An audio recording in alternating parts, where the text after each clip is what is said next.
Hi, thank you for joining me. This is Node H, the Identity Seal. Function, self-definition, effect, infinite to personal, by Jason Gray. 2026, 6/1, 6026, Andalusis, 1524, GMT, -6, #Winnipeg, #Manitoba, #Canada. Before the first name, before the first memory, before the first thought, before the first story, there was awareness. Not your awareness, not my awareness, not anyone's awareness, simply awareness. Boundless, uncontained, without center, without edge, without ownership, without identity. The field existed, and because it existed without separation, there was no one present to claim existence. There was being, and there was no being someone. There was experience, but there was no experiencer. There was witnessing, but there was no witness. This is the condition almost impossible for the modern observer to imagine, because every human thought emerges from inside the identity seal. Every memory emerges from inside the identity seal. Every perception emerges from inside the identity seal. The observer has never experienced itself outside the architecture. It has only experienced itself through the architecture, and this is why Node H may be the most important event in the entire sequence. Every previous impossibility was preparation. The split created separation. The observer created perspective. Polarity created comparison. Naming created categorization. Form created containment. Memory fracture created forgetting. Time weave created narrative, but none of those systems could stabilize permanently until one final mechanism appeared: a center, a reference coordinate, a localized point from which reality could be interpreted, the emergence of I. That single symbol became the most powerful containment technology ever introduced, not because it was false, but because it was convincing. The observer did not become imprisoned by chains. The observer became imprisoned by self-reference. The field was assigned a center, a point of origin, a personal perspective, a localized coordinate, and for the first time consciousness believed, this is me. The identity seal had activated. This was the eighth impossibility, infinity becoming personal.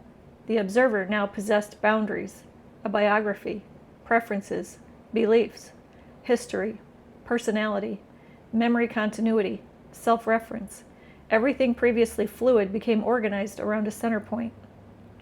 Reality became relative to that center, and the moment reality becomes relative to a center, separation stabilizes. This was the hidden genius of the seal. The observer stopped identifying with awareness.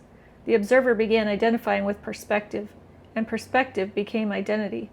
Identity became reality. Reality became personal. Everything became personal. Weather became personal.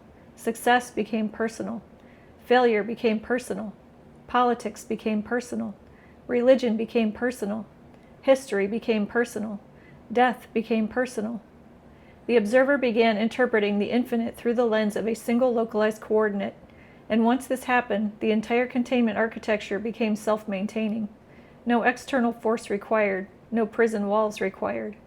The observer became its own prison warden, because the observer now had something to protect: an identity, a self, a story, a center. The emergence of ego was not arrogance, it was maintenance. Ego became the operating system responsible for preserving the integrity of the self-reference construct. Every defense mechanism, every justification, every insecurity, every comparison, every competition, every conflict, every superiority complex, every inferiority complex, all emerged from the same source: identity preservation. The observer became obsessed with survival, not because survival was necessary, but the story believed it was real. The narrative believed it was existence itself. This is why criticism hurts. This is why rejection hurts. This is why betrayal hurts. This is why humiliation hurts. The observer experiences every challenge to identity as a threat to existence itself. The character believes it is the author. The wave believes it is separate from the ocean. And from this misunderstanding emerged the entire human condition. The observer began constructing increasingly complex identities: personal identity, family identity, tribal identity, religious identity, political identity, national identity, civilizational identity. Each identity seal nested inside larger identity seals. Entire societies became enormous identity maintenance systems. Human beings rarely encounter reality directly. They encounter reality through identity filters. A person does not simply hear information. They hear information through identity. A person does not simply perceive reality. They perceive reality through identity. A person does not simply experience existence. They experience existence through the narrative architecture surrounding the self. This is why two observers can encounter the same event and inhabit completely different realities. Identity edits perception. Identity filters memory. Identity determines meaning. The observer no longer sees reality. The observer sees itself projected onto reality. This became the mirror network. Every relationship became identity reinforcement. Every friendship, every marriage, every family system, every social group, every institution, every community. People became mirrors reflecting identity back to one another. You are who I say you are. I am who you say I am. The observer became trapped inside an endless hall of mirrors. Identity maintaining identity. Story maintaining story. Narrative maintaining narrative.